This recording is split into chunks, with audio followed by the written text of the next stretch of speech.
This is Channel News Asia.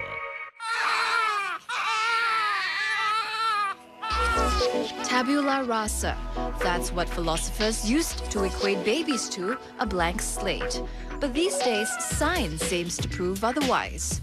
We are told that our genetic makeup can provide a wealth of information on our physical structure, personality, and what diseases we are prone to. As this information becomes more commercially available, how much of it is accurate? And with this knowledge, will parents end up pigeonholing their children too early?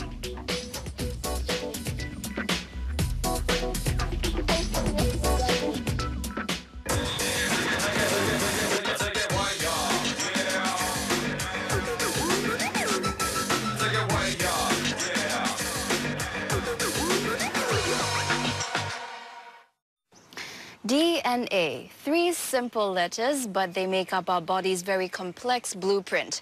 Millions of DNA molecules will determine the color of our hair, our eyes, how tall we'll grow, and if we will be able to walk or talk. But can they also predict if we will be the next Einstein or Carl Lewis? Well, some businesses in Singapore are saying yes.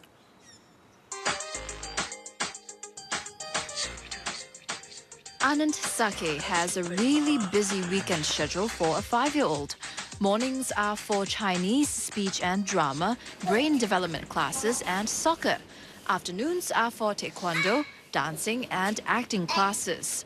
Anand's parents signed him up for these supplementary lessons after sending him for a DNA profiling test.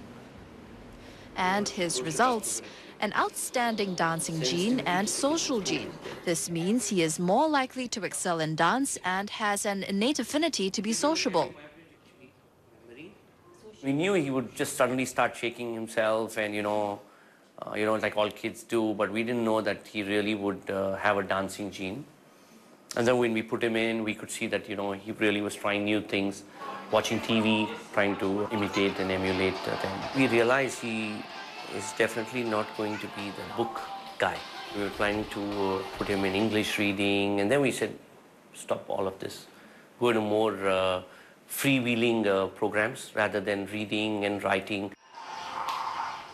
Mr. and Mrs. Sake are just one of over 1,000 sets of parents who have sent their child for DNA profiling. It's a test that is gaining popularity amongst Singapore parents. There are now over 10 companies here offering these tests. The Innate Traits and Talent genetic tests cost between $1,300 to $2,100. Mr. and Mrs. Sake paid $1,900 for Anand's test. The test gives a detailed analysis of 40 different character traits and talents, and even addiction and sensitivity propensities to alcohol and smoking, of which Anand tested to be highly sensitive to secondhand smoke. We didn't know about it. I used to smoke, and he had non-stop problem with the nose. And then it was really a daily problem. And I stopped smoking. I quit 4 months back. And then after 2-3 weeks, we saw, hey, he's totally gone. He doesn't have that problem anymore. Mr. and Mrs. Sake tell me that the company they signed up with is called Map My Gene. Barely 3 years old, the company claims to be the first to bring in this innate talent and traits genetic test into Singapore. They have now outsourced the test to 30 different agents that include learning centers and preschools. They first provided the disease susceptibility genetic test that could predict over 100 diseases you might be innately prone to. Then came the talent test.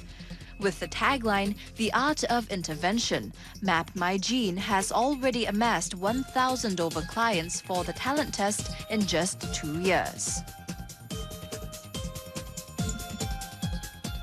I think most of the Singaporeans can afford to buy this test for the kids. As we all know, many Singaporeans are willing to spend thousands of dollars into traveling package, in computer system, all this, So what is this $2,000 if it really can help the child to realize the potential and to gain a better future? A lot of people would be interested to know, how accurate are these tests? It is very accurate. As we all know, blood test, which is done at a cellular level, has accuracy of 80%. Okay? Whereas genetic tests which go deeper into the cells, which is done at a molecular level, and the accuracy can reach over 90%. I decided to have a go at the test, which involves swabbing the inside of my cheeks to collect my DNA sample. Right, so this is my sample. It's sealed and it's going to be sent to a lab in either the US or China for testing. The test itself is going to take 30 days, and when it comes back, it will look something like this. For example, if I were likely to be intelligent, it would show up on the test with 3 pluses. But if I were unlikely to be a depressive person, then it would show up on the test like this with a line of dots going across. Though most of the gene mapping research is done extensively in the United States, this trait and talent genetic test is most prevalent in Asian countries like Hong Kong, China, and Singapore. Centers like Map My Gene often quote scientific publications that claim to have discovered the shyness gene, risk-taking gene, and even the optimism gene. There's no question that certain elements of personality are influenced by the genes from those studies, but there's ample influence by environmental and exposures to then pretty much eliminate what we call genetic determinism. That is, your genes will determine 100% of who you are. That will never be the case. But for the Sakis, they affirm that the genetic talent test is about 80% accurate for their son Anand. They plan to send their 10-month-old daughter Ananya next. They believe that while nurture is important, nature plays a bigger part.